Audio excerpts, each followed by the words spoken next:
جب لوگ پلٹ کے آ جاتے ہیں تو دو فرشتے آتے ہیں، منکر نکیر ان کے نام ہیں، اور وہ اس کو بٹھا دیتے ہیں اور بٹھا کر کے اس سے 3 سوال پوچھتے ہیں۔ پہلا سوال یہ ہوتا ہے من ربک، تیرا رب کون ہے؟ اب کوئی مانے یا نہ مانے، رب تو سب کا اللہ ہی ہے، یہ تو حقیقت ہے، یہ تو طے شدہ ہے، لیکن جو عقیدہ دنیا پہ رہا ہوگا وہی عقیدہ اس کے لہجے میں آئے گا۔ تو اگر ہم اپنے رویے سے، اپنے عمل سے، اپنے عقیدے سے واقعی اللہ کو رب مانتے ہیں تو پھر قبر میں جب سوال ہوگا من ربک، تیرا رب کون ہے، تو پھر کبھی بھی جواب دیتے جھجک محسوس نہیں ہوگی۔ بندہ عرض کرے گا رب اللہ، میرا رب اللہ ہے۔ دوسرا سوال قبر میں یہ ہوگا کہ ما دینوں کا، تیرا دین کون سا ہے؟ مختلف ادیان دنیا کے اوپر موجود ہیں، لیکن اسلام کے بعد اب کسی اور دین کو قبول نہیں کیا جائے گا۔ ارشاد فرمایا کہ اللہ تعالیٰ اسلام کے علاوہ کسی اور دین کو قبول نہیں کرے گا۔ اب اس نے اگر اپنا طرز زندگی، اپنا انداز معاشرت اسلام کی مطابقت میں رکھا ہوگا اور دین کو اس نے دین سمجھا ہوگا، اسلام کو ہی اپنا دین، عملاً، رویتاً، ہر خوشی غمی کے موقع پہ اس نے اسلام کو ہی ترجیح دی ہوگی، تو پھر اس کو کوئی جھجک نہیں ہوگی جواب دیتے ہوئے کہ میرا دین اسلام ہے۔ میرے شب و روز، میری زندگی کے نشیب و فراز، میری زندگی کی کا ہر گوشہ جو ہے وہ اسلام کی مطابقت میں گزرتا تھا، تو پھر وہ سیدھا سیدھا جواب دے گا دینی الاسلام۔ اس لیے ہمیں اس سوال کی تیاری بھی کرنی چاہیے۔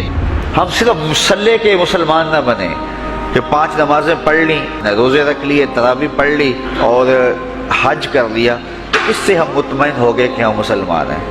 اسلام ایک مکمل اور اکمل اور کامل ضابطہ حیات ہے، اپنے ماننے والوں کو زندگی گزارنے کا پورا اسلوب اور مکمل کامل رہنمائی دیتا ہے۔ ہم نے ہمسایوں کے ساتھ سلوک کیسے کرنا ہے یہ ہمیں اسلام بتاتا ہے، ہم نے بیوی کے ساتھ سلوک کیا کرنا ہے یہ ہمیں اسلام بتاتا ہے، اولاد کی تربیت کیسے کرنی ہے اسلام کی واضح تعلیمات ہیں۔ ہم نے سفر کرنا ہے تو انداز سفر کیا ہونا چاہیے اسلام نے ہمیں بتایا۔ کاروبار کرنا ہے تو ہمیں اللہ اس کے رسول نے واضح 2 ٹوک اور سیدھے سیدھے احکام دیے ہیں کہ تم جب کاروبار کرو تو تم اس انداز کے ساتھ کاروبار کرو، کم نہیں تولنا، کم نہیں ناپنا، جھوٹی قسم نہیں کھانی، سود نہیں لینا، ملاوٹ نہیں کرنا، ایک ایک چیز وہ اسلام نے ہمیں فراہم کی ہوئی ہے۔ تو پورا دین جو ہے جب ہم اختیار کریں گے، ہمارے رویے، ہمارا طرز زندگی، ہمارا انداز معاشرت جب دین اسلام کے مطابق ہوگا تو قبر میں اس سوال کا جواب دینا ہمارے لیے کوئی مشکل نہیں ہوگا۔ اور اگر ہمارا طرز زندگی کچھ اور طرح کا ہوگا تو کیا صرف یہ کہہ دے کہ ہم مسلمان ہیں؟ یہ تو پھر ایک کافر بھی کہہ سکتا ہے کہ میرا دین اسلام ہے، ایک منافق بھی کہہ سکتا ہے کہ میرا دین اسلام ہے، لیکن ایسا نہیں ہوگا۔ جو ہماری کیفیت قلب ہوگی قبر میں اس کا جواب اس کی مطابقت میں آئے گا۔ یہ کافر جواب نہیں دے سکے گا کہ میرا رب اللہ ہے، کیونکہ وہ عمل سے، رویے سے اب اس کو اپنا رب نہیں مانتا ہے، تو حقیقتاً تو اس کا رب اللہ ہے، لیکن وہ یہ جواب نہیں دے پائے گا۔ اسی طرح جو شخص اپنے طرز زندگی کے اندر اسلام کو داخل نہیں کر چکا ہے اور اسلام کو اس نے اپنا ہادی رہنما نہیں بنایا ہے، تو وہ قبر میں اس سوال کا جواب کیسے دے سکے گا کہ میرا دین اسلام ہے، چونکہ اس کا رویہ، اس کا طرز زندگی اور اس کا انداز معاشرت ایسا نہیں رہا ہوگا۔ اس لیے ہمیں اپنی زندگی کے شب و روز کو اسلامی تعلیمات کے سانچے میں مکمل اور کامل طور پر ڈھالنا ہوگا، تاکہ جب قبر میں سوال ہو تو ہم جواب دے سکیں کہ ہمارا دین اسلام ہے۔ تیسرا سوال فرشتے پھر پوچھیں گے، حضور علیہ الصلوۃ والسلام کے روضہ دور سے اور قبر کے درمیان سے پردے ہٹا دیے جائیں گے اور رسول کریم صلی اللہ علیہ وسلم سامنے ہوں گے، اور فرشتہ حضور کی طرف اشارہ کر کے کہے گا ما کنت تقول فی ھذا الرجل، ان کے بارے میں زندگی میں کیا کہا کرتا تھا۔ تو یہ حضور علیہ الصلوۃ والسلام سامنے ہوں گے اور یہ سوال پوچھا جائے گا۔ اب ابو جہل سے پوچھا جائے گا ما کنت تقول فی ھذا الرجل، تو وہ کہے گا ہے ہاتھ لا ادری، ہائے افسوس میں نہیں جانتا یہ ہیں کون۔ ابو لہب سے پوچھا جائے گا، وہ کہے گا ہے ہاتھ لا ادری، ہائے افسوس میں نہیں جانتا یہ کون ہے۔ اچھا جانتا نہیں تو پتھر کس کو مارتا تھا، جانتا نہیں تو گڑھے کس کی راہوں میں کھدواتا تھا، جانتا نہیں تو اوجریاں کس کے اوپر ڈلوایا کرتا تھا، آنکھیں پھاڑ پھاڑ کے تو ساری زندگی دیکھتا رہا، لیکن آج ابو جہل قبر میں اترا، حضور کی صورت نورانی سامنے ہے اور پوچھا گیا کہ یہ کون ہے، یہ نورانی چہرے والے کون ہیں؟ تو ابو جہل کہتا ہے ہائے افسوس میں نہیں جانتا یہ کون ہے. اور 14 صدیاں گزرنے کے بعد ایک مومن لحد میں اترتا ہے اور پردے ہٹا دیے جاتے ہیں اور منکر نکیر سوال کرتے ہیں عامر چیمہ بتا یہ کون ہے. وہ کہتا ہے پیچھے ہٹو پہلے پائے ناز کو بوسہ تو کر لینے دو. میں تو مر کے پہنچا ہوں یہاں اس دل ربا کے واسطے. یہ تو میرے بخت جاگے کہ وہ میری قبر میں آئے.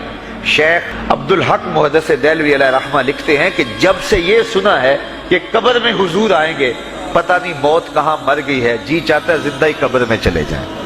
تو وہ کہے گا پہلے مجھے پائے ناز کو بوسہ تو کر لینے دو. میں تو زندگی کے بھر میں انتظار ان کا کرتا رہا اور ان کے بارے میں پوچھ رہے ہو یہ کون ہے. تو وہ فوراً جواب دیتا ہے یہ تو وہی میرے آقا و مولا ہیں جن کے لیے ساری زندگی تڑپتا رہا اور ان کی زیارت کی آرزوئیں اور تمنائیں کرتا رہا. اچھا ابو جہل ساری زندگی دیکھتا رہا تو وہ تو جواب نہیں دے پائے گا. وہ کہتا ہائے افسوس میں نہیں پہچانتا یہ کون ہے. ہاتھ لا ادری مجھے نہیں پتا. اور 14 صدیاں گزرنے کے بعد ایک مومن لحد میں اترتا ہے تو وہ فوراً کہتا ہے یہ تو وہی ہیں جن کے لیے زندگی گزار آیا ہوں. تو جس نے دیکھا تھا وہ پہچان نہیں سکتا اور صدیوں بعد جو دنیا کے اوپر آیا وہ فوراً پہچان بھی رہا ہے اور پائے ناز کو بوسے بھی کر رہا ہے. تو پھر اس کا کیا جواب ہوگا؟ تو اس کا جواب علامہ اقبال علیہ رحمہ نے دیا.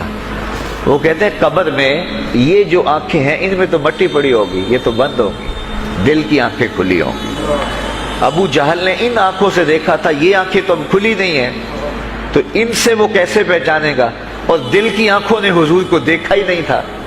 اور یہ صدیوں گزرنے کے بعد جو مومن لحد میں اترتا ہے اس کی گو ان آنکھوں نے نہیں دیکھا تھا لیکن مومن کے دل میں حضور ہی بستے ہیں, اس لیے اس کی آنکھوں نے, دل کی آنکھوں نے حضور کو دیکھا اور پہچان لیا. اس لیے کہ دل کی آنکھوں نے حضور پہلے بھی دیکھے ہوئے تھے اور دل آرزو میں مچلتا رہا, اس لیے دل کو پہچاننے میں دیر نہیں لگی. تو وہاں یہ آنکھ نہیں پہچانے گی, یہ آنکھ پہچانے گی.